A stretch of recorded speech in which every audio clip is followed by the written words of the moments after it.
Bueno, mis hermanos, el asunto es más grave de lo que parece. Yo creo que a veces nuestras oraciones deben ir volcadas hacia rogarle al Señor, quien tiene cuidado de nosotros, pero saber que también hay dificultades de todo tipo. Yo confío en que el Señor soberano es quien rige en medio de todas las cosas. Sin embargo, sabemos que cualquier cosa puede entorpecer desde nuestra carne hasta aún el enemigo de nuestras almas. No sé, en medio de todo, vamos a glorificar a nuestro Señor y vamos a darle gloria a Él. Permítanme una vez más recordar el título de nuestra enseñanza, es El Tesoro de las Naciones. Y Ageo 2 del 6 al 9 es nuestro texto. Como decía hace un instante, es la versión de las Américas, la versión que estaré leyendo. Ya daré la razón más adelante el por qué. Y si tienes Reina Valera también podrías seguirlo allí o cualquier otra versión. No hay ningún inconveniente. La palabra de Dios nos dice así: porque así dice el Señor de los ejércitos, una vez más, dentro de poco, yo haré temblar los cielos y la tierra, el mar y la tierra firme, y haré temblar todas las naciones. Vendrán entonces los tesoros de todas las naciones, y yo llenaré de gloria esta casa, dice el Señor de los ejércitos. Mía es la plata y mío es el oro, declara el Señor de los ejércitos. La gloria postrera de esta casa será mayor que la primera, dice el Señor de los ejércitos, y en este lugar daré paz, declara el Señor de los ejércitos. Vamos a orar, mis hermanos, y roguémosle a nuestro Dios que nos ayude. Amado Dios, ciertamente nosotros necesitamos de ti, Señor. Señor, el hombre propone, pero tú eres quien dispone todas las cosas, Señor. Aquí estamos nosotros descansando en tu soberanía por encima de todo, Señor, sabiendo que tú eres el que merece la gloria, que tú eres, Señor, lo que nosotros debemos atesorar, que tú eres a quien nosotros debemos anhelar profundamente. Bendito Señor, tu nombre será el exaltado, tu nombre será el glorificado por medio de esta transmisión, en cada una de las casas, en cada uno de los hogares que pudieran estar viendo, Señor, esta transmisión. Es tu palabra la que procuramos, Señor, que sea dada a conocer, Señor, y que cumple el propósito por el cual tú la envías. Señor, rogamos, Señor, que de esa forma, Señor, tú trates y tú uses, Señor, a este Señor que estás usando en esta mañana para predicar este mensaje, pero también, Señor, te ruego por aquellos que han de escucharlo, Señor. Obra en sus corazones, Señor. Obra en sus corazones, Dios. Obra en el mío, Señor. Obra en nosotros de tal manera que podamos verte a ti, Señor, como el tesoro que nosotros necesitamos asegurar, atesorar. Bendito Dios, te lo pedimos, te lo rogamos, Señor. Tú eres nuestro Dios y a ti nosotros clamamos, Señor. Ayúdanos, asístenos, porque sin ti, Señor, nada, absolutamente nada podríamos nosotros hacer. Te rogamos y depositamos nuestra confianza en ti, quien controla absolutamente todas las cosas. Amén. Amén. Mis hermanos, se hace necesario que nosotros podamos ir a un contexto histórico para poder tener en cuenta el texto que vamos a hablar. Ese contexto histórico muchas veces lo utilizamos sin tener que decir que vamos a ir a él. Y la razón es porque siempre vamos a mencionar la historia para poder saber en qué parte está sucediendo el texto de la Escritura que nosotros estamos leyendo.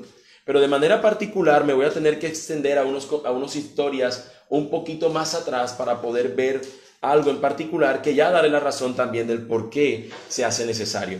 Permítame entonces decirle que el contexto histórico que vamos nosotros a ver se basa en la historia de Israel y de las naciones que terminaron a ella tomándola cautiva. Eso es lo que vamos a ver, ese contexto desde que Israel asciende como un imperio poderoso hasta el tiempo de esta historia en el libro de Ageo, en esta profecía del libro de Ageo.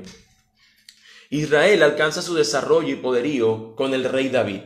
El rey David es ese hombre que es ese rey conforme al corazón de Dios, como dice la Escritura. David es ese rey conforme a su corazón, y a este hombre que fue ese primer rey poderoso sobre Israel, el primero que llevó a Israel a ser esa nación poderosa, súper conocida, este hombre deseaba con todas sus ansias construirle el templo al Señor. El Señor no se lo permite.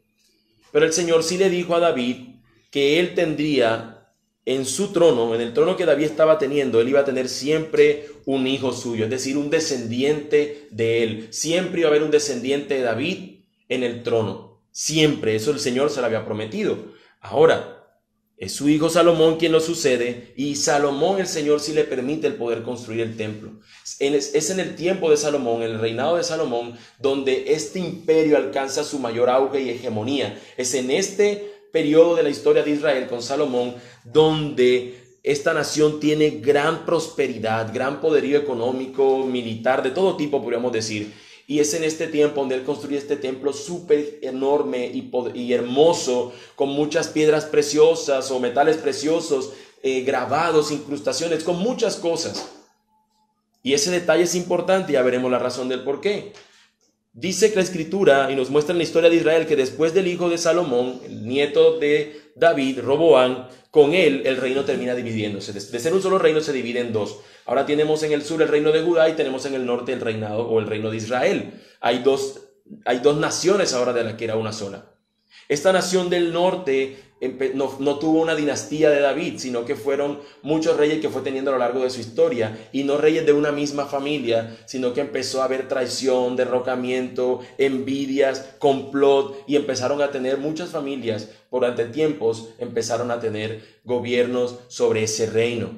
Ahora bien, lo que ocurre es que este reino empieza primero a desviarse del Señor, y por muchos tiempos, por medio de muchos profetas, el Señor le habló al pueblo para que ellos se arrepintieran de sus caminos y buscaran al Señor, y no lo hicieron. Entonces el Señor hace que se levante una nación como la Siria y termina arrasando completamente al reino del norte. Posteriormente surge, porque el Señor así lo permitió, lo quiso, surge una nación como Babilonia, un imperio enorme, quien termina arrasando al asirio, quien termina teniendo posesión del reinado del norte, pero ahora también arrasa con el reinado del sur, quien también había sido advertido por medio de profetas que si no se arrepentían, eso les iba a pasar, y que finalmente el Señor dijo, les va a pasar esto. Y así como el Señor les dijo que 70 años iban a durar ellos cautivos, así tal cual fue. 70 años después de que Babilonia los tiene en cautividad, resulta que viene un nuevo imperio. Se levanta el imperio persa, y el imperio persa ahora arrasa con los babilonios, pero a las demás naciones, como la israelita, ellos simplemente lo que hacen es tenerla como una provincia que ellos siguen gobernando. Así que ellos dan permiso por medio de Nehemías para que las personas vuelvan nuevamente a su ciudad y ahora empiecen a edificarla. Resulta que los israelitas empiezan a edificar y en un tiempo récord construyen el muro. Eso lo vemos en el libro de Nehemías. Y durante casi 20 años siguieron edificando la ciudad. Y la ciudad la empezaron a edificar, empezaron a construir casas hermosas, como dice el capítulo 1 de Ageo, pero se habían olvidado de algo sumamente importante, o quizás lo más importante, lo que era el emblema, lo que representaba lo que ellos eran, el pueblo de Dios. Ellos se habían olvidado de construir un templo. El templo que había sido construido por Salomón había sido destruido y se habían llevado todas las cosas hermosas que allí habían. Ahora no tienen un templo y ni siquiera se procuraban ellos por construirlo, y tienen ellos que ser exhortados por el Señor a través del profeta Ageo para que vuelvan a colocar su mirada en el templo que habían dejado abandonado. Casi 20 años después de estar ellos en la ciudad, se preocuparon por ellos, por sus cultivos, pero no se preocuparon por el templo del Señor. Ahora, ¿por qué es importante nosotros tener todo este contexto histórico?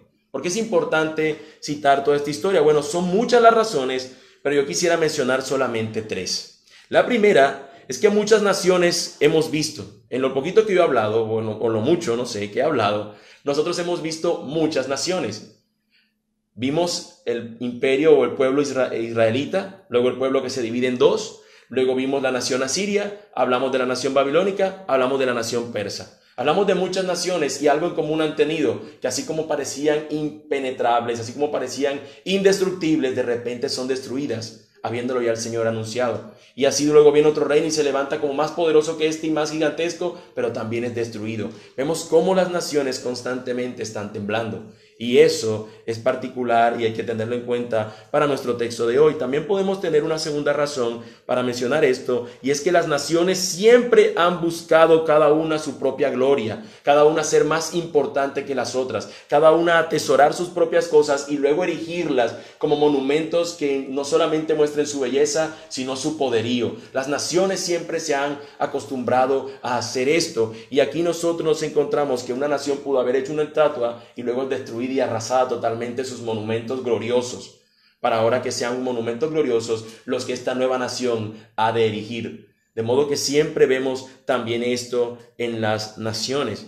Pero un tercer aspecto, una tercera característica o tercera razón que quisiera ver en esto del contexto que hemos mencionado es lo que tiene que ver o lo que hace referencia al templo. Ese templo que fue construido por Salomón y que era increíblemente precioso, en estos tiempos de Ageo no está construido y las personas son llamadas a construirlo.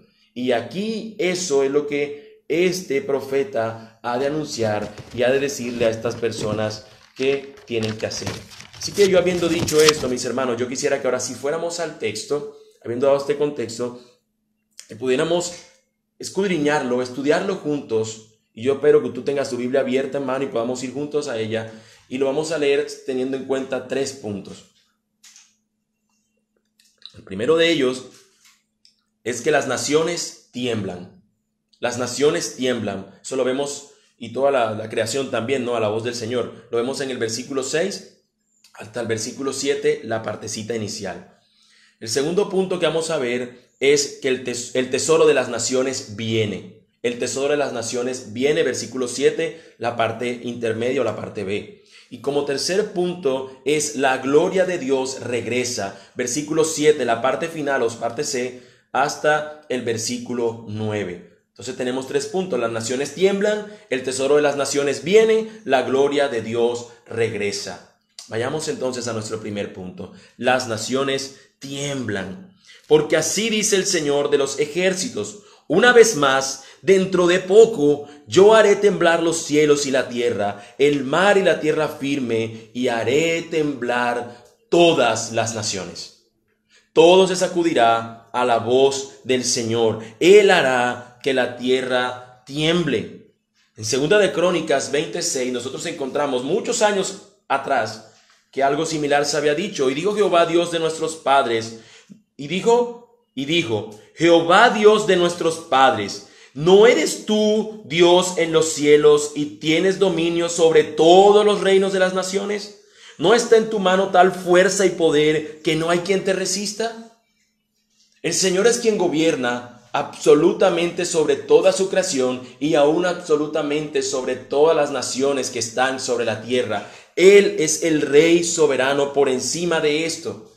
Pero aún los hombres y los poderosos de las naciones piensan lo contrario.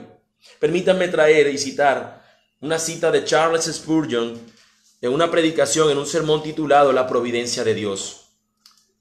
Abro la cita. Una vez Napoleón oyó decir: el hombre propone y Dios dispone. Ah, dijo Napoleón, pero yo propongo y también dispongo. ¿Cómo cree usted que él propuso y dispuso? Se propuso invadir a Rusia y apropiarse de toda Europa, procuró destruir ese poder. Pero, ¿cómo regresó? ¿Cómo lo dispuso? Regresó solo. Su poderoso ejército pereció y se acabó. Debido al hambre se devoraron unos a otros. El hombre propone y Dios dispone. Cierro la cita. Ciertamente el hombre puede proponer y querer alcanzar todo, querer hacer lo que él quiera. Aún un hombre como este emperador Napoleón. Yo propongo y yo dispongo, pero no es así. Él se propuso ir a Rusia, destruir y apoderarse de toda Europa, pero fue Dios quien dispuso que así no fuera. Porque tú pudieras proponer, el hombre puede proponer, los poderosos pueden proponer, pero solamente el Señor es quien permite que un reino se levante y que luego un reino caiga. Después del imperio persa, que es el que estaba en los tiempos de Ageo, nosotros vamos a ver hacia adelante que surge el imperio medo, que se combina con este y forman el imperio medo-persa. Posteriormente encontramos que este imperio medo-persa se enfrenta a los helénicos, dirigidos por Alejandro Magno, y terminan siendo conquistados, y este imperio surge como el más poderoso. Parece indestructible, pero luego aparece el imperio romano, quien toma el dominio de todo a su alrededor. Y parecería que este reino jamás iba a caer. Y terminó cayendo en los siglos siguientes después de Cristo. Así que nosotros nos encontramos que aunque reinos parezcan poderosos, todo está en manos del Señor. Las naciones tiemblan por medio del Señor. Y yo te quiero preguntar, mi hermano, porque lo cierto es que hoy nosotros vemos las naciones temblar. Hoy nosotros vemos que las naciones son sacudidas y ya no tienen un enemigo que puedan ver ante sus ojos. Es un enemigo que solamente puede verse por medio de un microscopio. Hoy vemos las naciones siendo sacudidas por medio de un virus que ataca a los habitantes de las naciones. Y vemos cómo tiemblan, cómo se desestabilizan las economías de nuestros pueblos. Y yo te pregunto, hermano, amigo que nos ves, cuando las naciones tiemblan, ¿tú tiemblas junto con ellas? ¿O permaneces inquebrantable a pesar de ello? Como si no estuviera pasando nada. ¿Tú qué haces cuando las naciones están temblando? O si tú permaneces inquebrantable, ¿dónde está fundamentada esa fe tuya para ser sostenido en medio de cuando las naciones tiemblan?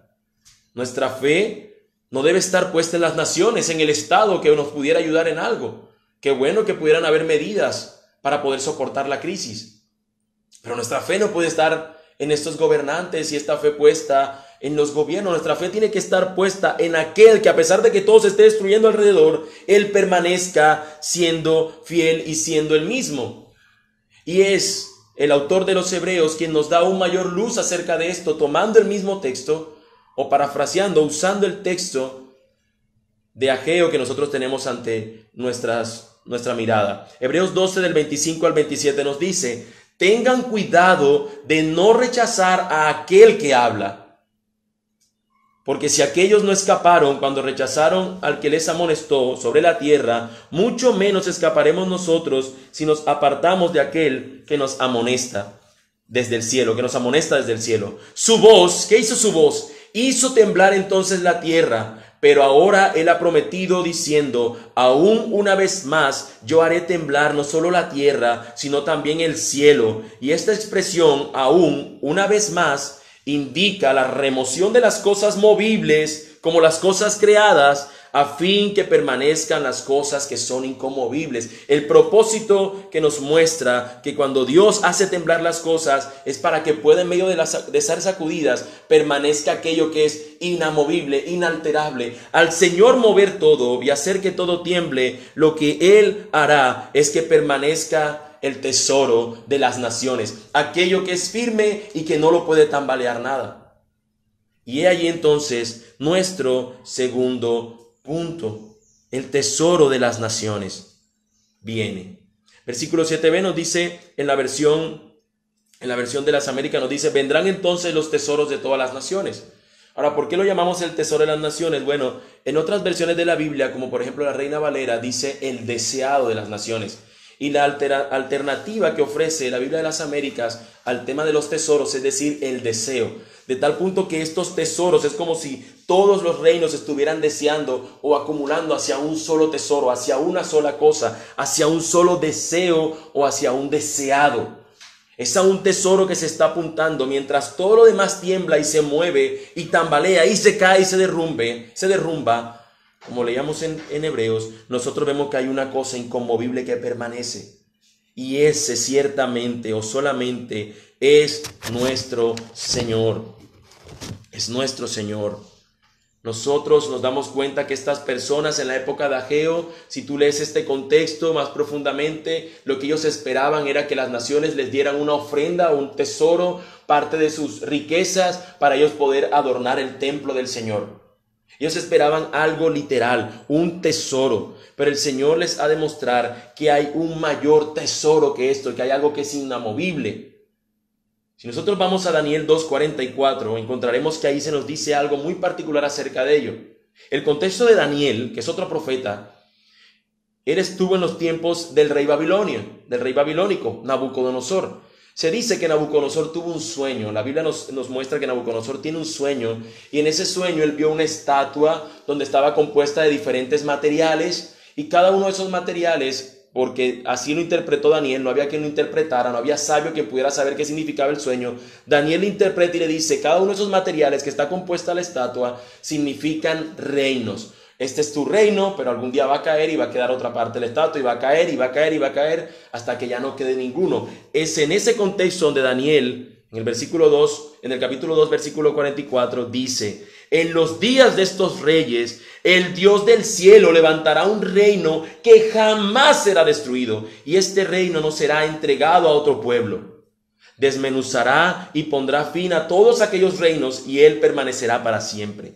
Todos estos reinos tambalearán, serán destruidos y caerán, y permanecerá uno solo, siendo inalterable, siendo inamovible, un reino que es para siempre, un reino que no tendrá cambio alguno.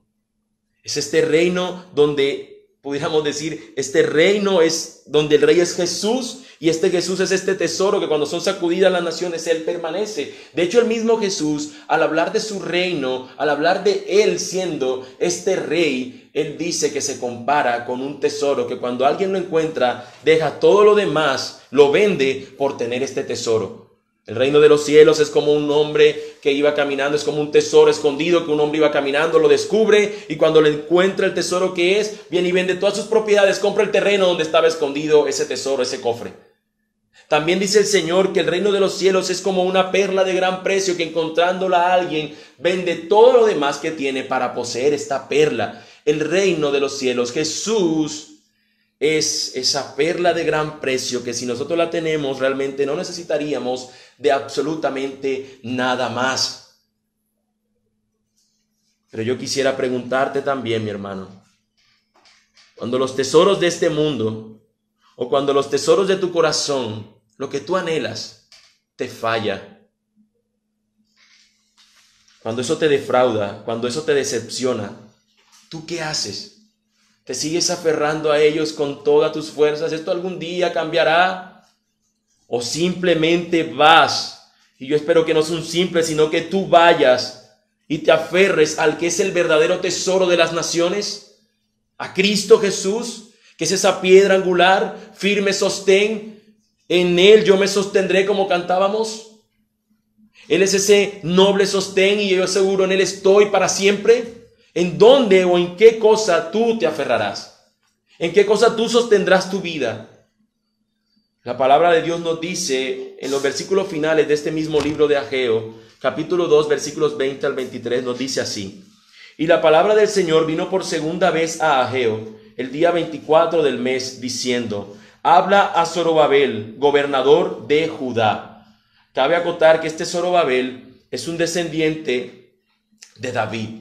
Es un descendiente de David. David, su dinastía, cuando vino el imperio babilónico, parecía que hubiese sido acabada, pero luego permaneció allí su dinastía, y aparece luego cuando el pueblo regresa otra vez a Jerusalén, aparece este hombre, Zorobabel, quien se convierte ahora en gobernador de esta provincia del imperio medo-persa o persa, como era que ellos la veían. Él termina siendo el gobernador de esta provincia de Judá. Ahora, habla Zorobabel, gobernador de Judá, diciendo: yo estremeceré los cielos y la tierra, y volcaré el trono de los reinos, y destruiré el poder de los reinos de las naciones, y volcaré el carro y a los que montan en él, y caerán los caballos y sus jinetes, cada uno por la espada de su hermano. En aquel día, ahora declara el Señor de los ejércitos, te tomaré a ti, Zorobabel, hijo de Salatiel, siervo mío, declara el Señor, y te pondré como anillo de sello, porque yo te he escogido, declara el Señor de los ejércitos.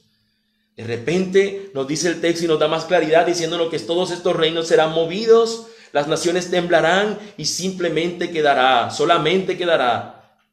un reino que será para siempre, y Dios colocará allí a este hombre llamado Zorobabel, un descendiente de David. Pero la sorpresa es, mis hermanos, que este Zorobabel no pudo cumplir esto a plenitud, porque esto no se cumplió en totalidad en esos tiempos de él. Realmente lo que estaba apuntándonos esto era un descendiente de David, a un Zorobabel, quien realmente vendría y saldría como el verdadero tesoro de las naciones, como el verdadero que poseía el anillo para imprimir o para traer el sello que pudiera sellar.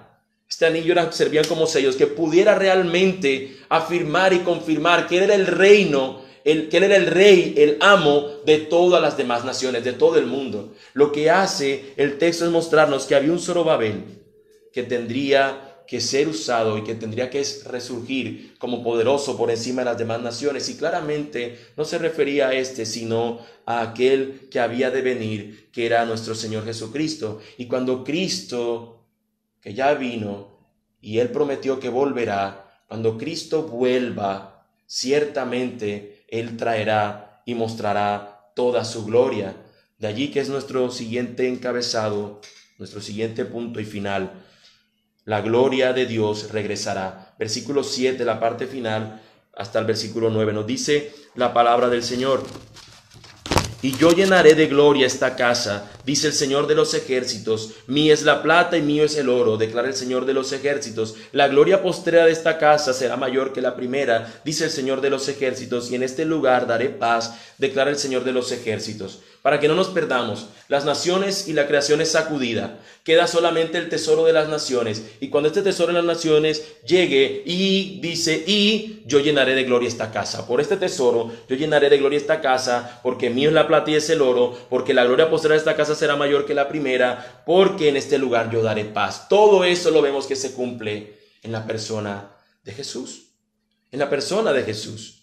Nosotros podemos ver aún que lo que estaba diciendo Ageo, ellos pensaban que era solamente para su tiempo, pero realmente lo que él estaba diciendo iba mucho más allá que el propio tiempo que él estaba viviendo. Cuando nosotros leemos en Juan 1:14, por ejemplo, nos vamos a encontrar que nos dice la palabra del Señor lo siguiente: y el verbo, hablando acerca de Jesús, dice que se hizo carne cuando él se encarna, y el verbo se hizo carne y habitó entre nosotros. ¿Y qué hizo?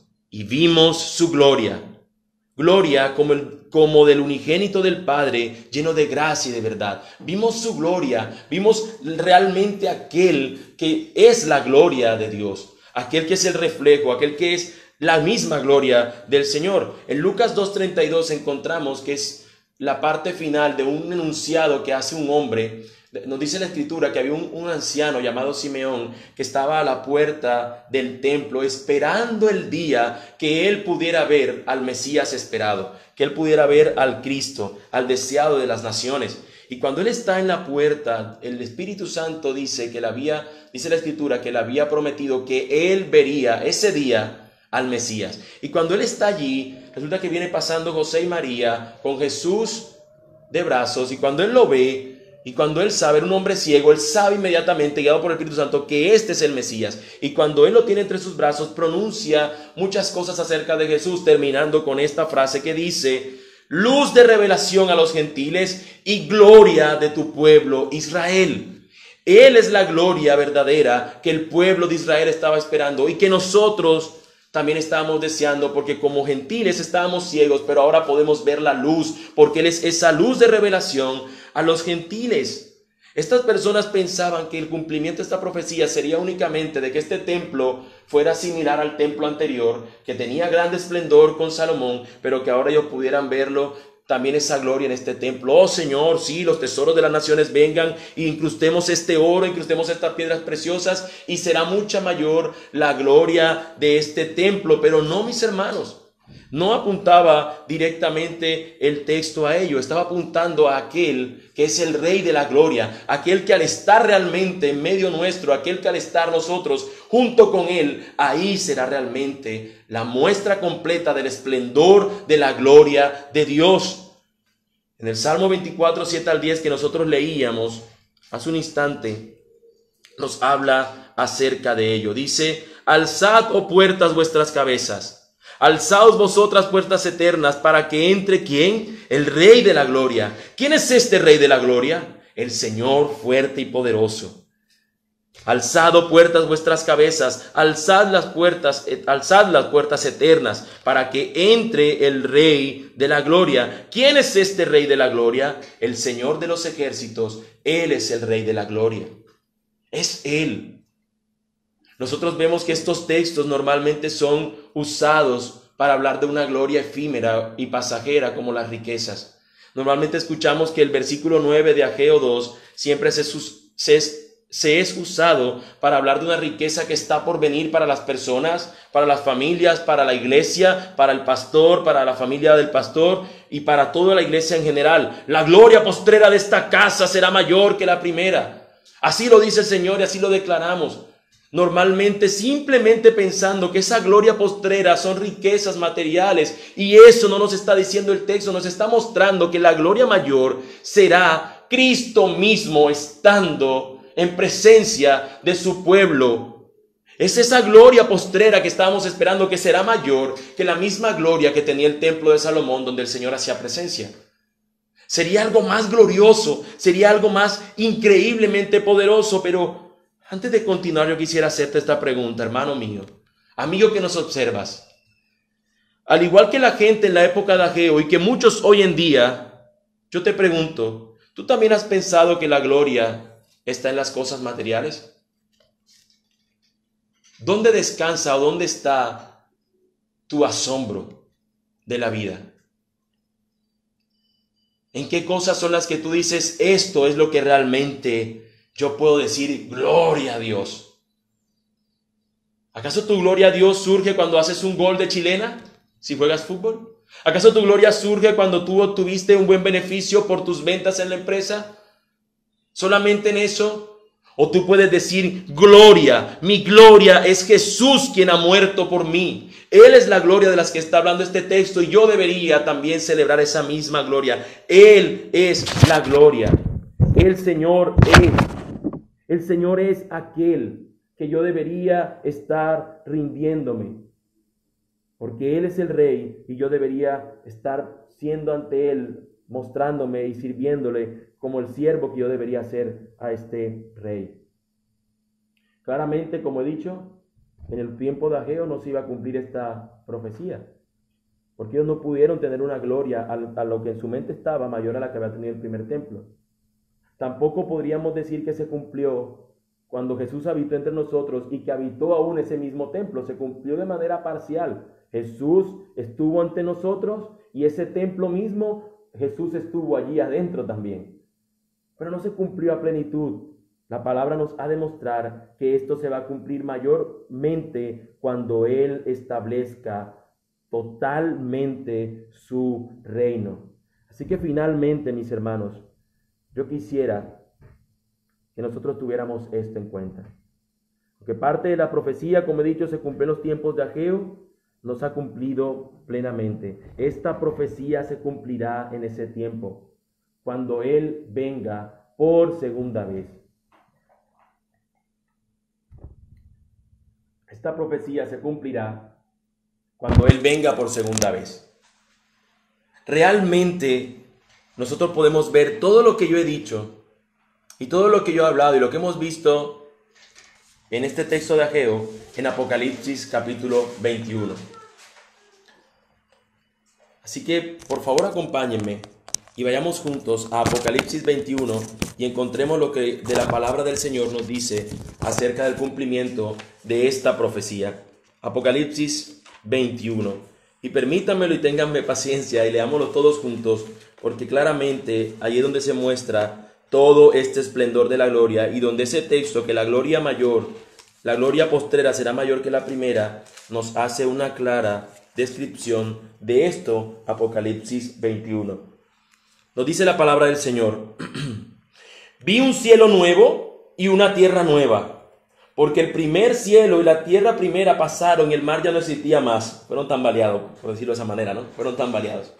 Y yo, Juan, vi la santa ciudad, la nueva Jerusalén, descender del cielo de Dios, dispuesta como una esposa ataviada para su marido, la ciudad de Dios. Y oí una gran voz del cielo que decía: he aquí el tabernáculo de Dios con los hombres, y Él morará con ellos, y ellos serán su pueblo, y Dios mismo estará con ellos como su Dios. Enjugará Dios toda lágrima de los ojos de ellos, y ya no habrá muerte, ni habrá más llanto, ni clamor, ni dolor, porque las primeras cosas pasaron. Y el que estaba sentado en el trono dijo: he aquí, yo hago nuevas todas las cosas. Y me dijo: escribe, porque estas palabras son fieles y verdaderas. Y me dijo: hecho está, yo soy el alfa y el omega, el principio y el fin. Al que tuviere sed, yo le daré gratuitamente de la fuente del agua de la vida. El que venciere heredará todas las cosas, y yo seré su Dios, y él será mi hijo. Pero los cobardes e incrédulos, los abominables y homicidas, los fornicarios y hechiceros, los idólatras y todos los mentirosos tendrán su parte en el lago que arde con fuego y azufre, que es la muerte segunda. Vino entonces a mí uno de los 7 ángeles que tenían las 7 copas llenas de las 7 plagas postreras y habló conmigo diciendo: ven acá y yo te mostraré la desposada, la esposa del Cordero. Y me llevó en el espíritu a un monte grande y alto, y me mostró la gran ciudad santa de Jerusalén, que descendía del cielo de Dios. Y teniendo la gloria de Dios, y su fulgor era semejante al de una piedra preciosísima, como piedra de jaspe, diáfana como el cristal. Tenía un muro grande y alto con 12 puertas, y en las puertas 12 ángeles y nombres inscritos, que son los de las 12 tribus de los hijos de Israel. Al oriente 3 puertas, al norte 3 puertas, al sur 3 puertas, al occidente 3 puertas. Y el muro de la ciudad tenía 12 cimientos, y sobre ello los 12 nombres de los 12 apóstoles del Cordero. Síganme, no se pierdan. El que hablaba conmigo tenía una caña de medir de oro para medir la ciudad, sus puertas y su muro. La ciudad se hallaba establecida en un cuadro, su longitud es igual a su anchura, y él midió la ciudad con la caña, 12,000 estadios. La longitud, la altura y la anchura de ella son iguales. Y midió su muro, 144 codos de medida de hombre, la cual es de ángel. El material de su muro era de jaspe, pero la ciudad era de oro puro, semejante al vidrio limpio. Y los cimientos del muro de la ciudad estaban adornados con toda piedra preciosa. El primer cimiento era jaspe, el segundo zafiro, el tercero ágata, el cuarto esmeralda, el quinto ónice, el sexto cornalina, el séptimo crisólito, el octavo berilo, el noveno topacio, el 10º crisópraso, el 11º jacinto, el 12º amatista. Las 12 puertas eran 12 perlas, cada una de las cuales era una perla, y la calle de la ciudad era de oro puro, transparente como vidrio. ¿Quién es el dueño del oro, de la plata y de todas estas cosas que pudiera incrustarlas en su ciudad? Versículo 22. Y no vi en ella templo. ¿No había un templo? ¿Por qué? Porque el Señor Dios Todopoderoso es el templo de ella y el Cordero. Este es el templo mayor, cuya gloria es mayor que el primer templo. Este es el templo del que nos apuntaba, no es las riquezas materiales, es este templo.